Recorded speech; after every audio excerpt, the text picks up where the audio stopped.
parc national de Kahuzi-Biega, dans l'est de la République démocratique du Congo, abrite à ce jour 3815 gorilles des plaines. Ces espèces ont été recensées à l'issue d'une récente étude menée par WCS dans les forêts d'Oku et dans les hauts plateaux de ces parcs. Cette zone à réserve contient désormais en elle seule plus de 60% de la population mondiale des gorilles des plaines, soit une forte augmentation par rapport à la précédente estimation où le nombre de ces primates revenait à 3800 individus dans le monde. Cet ajout fait renaître l'espoir pour ces animaux classés sur la liste rouge des espèces en voie d'extinction. Une étude publiée par les mêmes recenseurs en 2016 avait démontré que près de 80% de la population de ces gorilles frôlaient disparaître de la planète. Des estimations faites après les rapports sombres de l'enquête à l'échelle de l'ère de répartition réalisée au milieu des années 1990. Jusqu'en 2020, l'Institut congolais pour la conservation de la nature a estimé à 1262 gorilles dont la plupart étaient concentrés dans les hautes altitudes. Si alors que dans ces parcs, ces gorilles sont répartis dans 14 familles, 337 espèces d'oiseaux dont 32 endémiques y figurent également, ainsi que 44 amphibiens dont 13 endémiques. Cette forêt héberge d'autres espèces qui ne sont nulle part ailleurs et qui font la fierté de la RDC. Entre autres, les éléphants des forêts, les buffles des forêts, les rhinocéros des forêts et les pingouins. Tous les mammifères à caractère des forêts d'Afrique centrale. La zone est aussi une réserve à flore avec 1171 espèces de plantes dont 228 endémiques. Goma vit dans l'angoisse permanente. Après l'éruption du volcan Nyiragongo, qui a déjà fait plusieurs dizaines de victimes et provoqué plus de 400 séismes dans cette ville de l'Est de la République démocratique du Congo, la population locale vit dans une incertitude liée de manière massive. Car pour l'heure, Goma est menacée, qui pourrait être encore plus ravageur que l'éruption Lumnik. Ces dernières surviennent quand les eaux profondes du lac très riches en gaz remontent soudainement à la surface, libérant des quantités gigantesques de CO2 dans l'air et asphyxiant les populations alentour.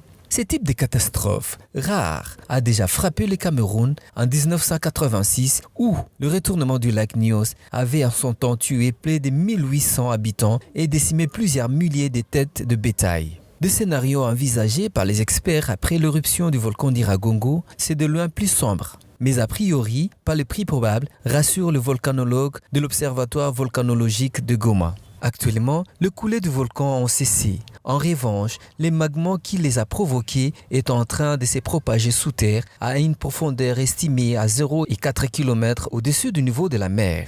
Dans le cas de la ville de Goma, ce fillon de magma de plusieurs centaines de millions de mètres cubes est déjà passé sous Goma et se dirige vers le lac Kivu au sud de la ville sans qu'il soit possible de savoir précisément ce qu'il fera selon les experts de l'Institut de physique du Globe de Paris. Une éruption limnique surviendrait si ces magmas arrivaient au profond du lac. À l'échelle d'une ville comme Goma, ça n'est jamais arrivé, souligne le scientifique. Peut-on prévenir les catastrophes? Difficile de savoir, mais il existe de moyens de surveillance. Le capteur sur le lac, les sismographes permettant de tracer le magma pour une éventuelle évacuation. La dangerosité dépendra aussi de la direction qui prendrait les nuages toxiques. Pour s'en protéger, un max à oxygène peut fonctionner. La structure Energy One Africa a en partenariat avec le centre de formation GIA former les aquaculteurs et électriciens de Kinshasa sur l'usage des panneaux solaires comme source d'énergie de leurs circuits de conduite d'eau et d'alimentation de leurs travaux. Sous le thème « Comment introduire l'énergie solaire en aquaponie ». Dans ces lots se trouvent des généralistes électriciens jadis formés sur le même pratique. Ça m'a vraiment beaucoup intéressé de m'investir sur la production de l'électricité au moyen de l'énergie solaire. Alors il y a tant de projets vraiment. À mon âge ici, si je viens faire quelque chose, c'est parce que j'ai des projets là-dessus à réaliser au moyen de l'électricité produite par l'énergie solaire. Migrer vers les énergies renouvelables est un projet que Solange Kamanda, la seule femme parmi ses participants, a voulu partager avec ses collègues passionnés en aquaculture. C'est la culture hors sol. La culture hors sol, donc à partir de ces pots ici, quand on met les graviers comme je l'ai mis là-bas, On va prendre les plantes, on les met là-bas, ça commence à pousser. Nous, on ne savait pas comment élever les poissons. Même ceux qui ont les étangs, ils pensaient seulement que non, quand tu as l'étang, les poissons vont se nourrir des compotes naturelles. Mais or, non. Pour le former, la joie était dans son comble.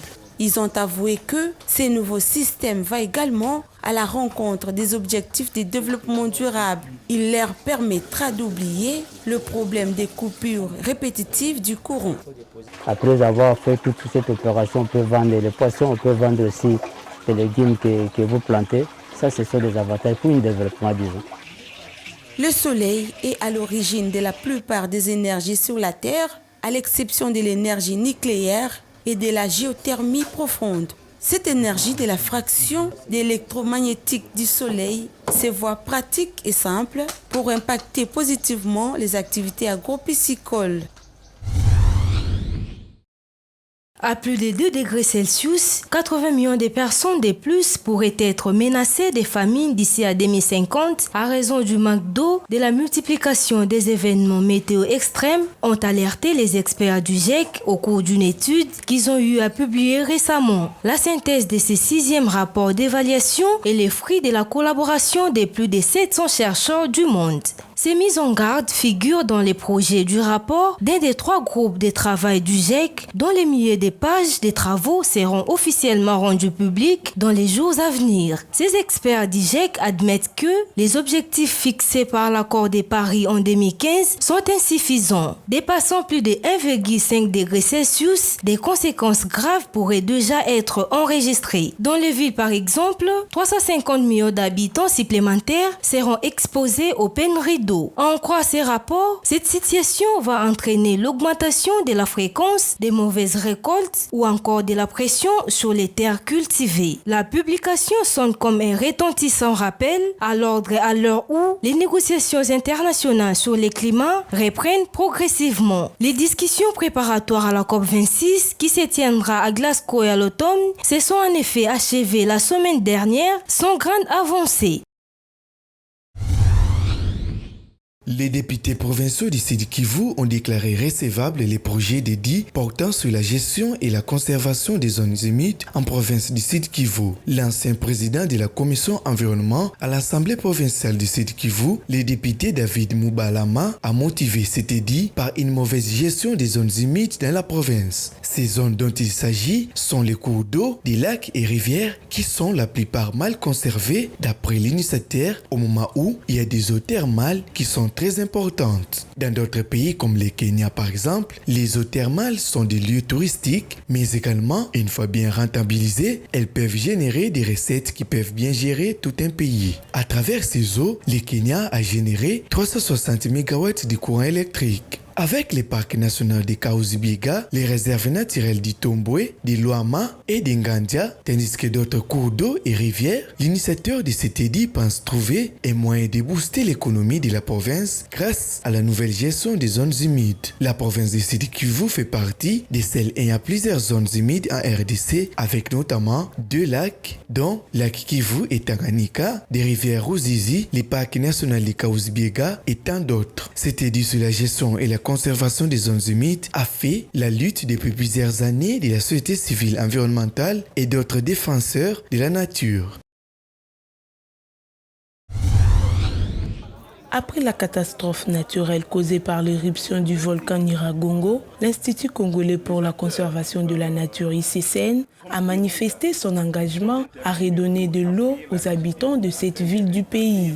La citerne est d'une capacité de 5000 m3 de la régie des distributions d'eau potable Régie des eaux, située à Bouchara, au nord de Goma, et qui alimentait la ville était endommagée par la lave. Le parc de Virunga avait alloué une enveloppe de 450 000 $ pour appuyer les travaux d'adduction d'eau potable à Goma. Suite à l'éruption volcanique, la lave a détruit 1400 mètres de conduite principale, les conduites que voici ici, et 300 mètres de conduite latérale pour la distribution de l'eau. Les acteurs comme Virunga sont intervenus pour appuyer la régie des eaux afin de rétablir rapidement l'eau potable dans la ville de Goma, surtout que 400 000 habitants avaient quitté la ville pour aller en périphérie et il y avait de gros problèmes d'eau. Par cette intervention, la régie entend reconstruire 1300 mètres d'adduction d'eau de 1500 mm. Grâce à l'appui des partenaires, Virunga a pu mettre rapidement une solution d'urgence pour rétablir la situation de l'eau potable telle qu'elle était avant l'éruption volcanique. Entre-temps, la sismicité et la déformation du sol observées jusque-là indiquent la présence de magma sur la ville de Goma avec une extension sur le lac Kivu. Par conséquent, l'hypothèse d'une nouvelle éruption à terre ou sous le lac n'est pas encore totalement écartée. 1 milliard d'arbres, le projet qui semble avoir de l'ampleur, mais pourtant n'est que éphémère du fait qu'aucun encadrement préalablement annoncé sur la formation des élèves n'est réaliste. Pour certains environnementalistes, il se dégage un manque criant de la planification du projet. Aucun programme détaillé n'est connu à ce jour. Ce qui nous a poussé à faire ces analyses, c'est que depuis que le projet a été lancé jusqu'à maintenant, nous avoisinons déjà 6 mois.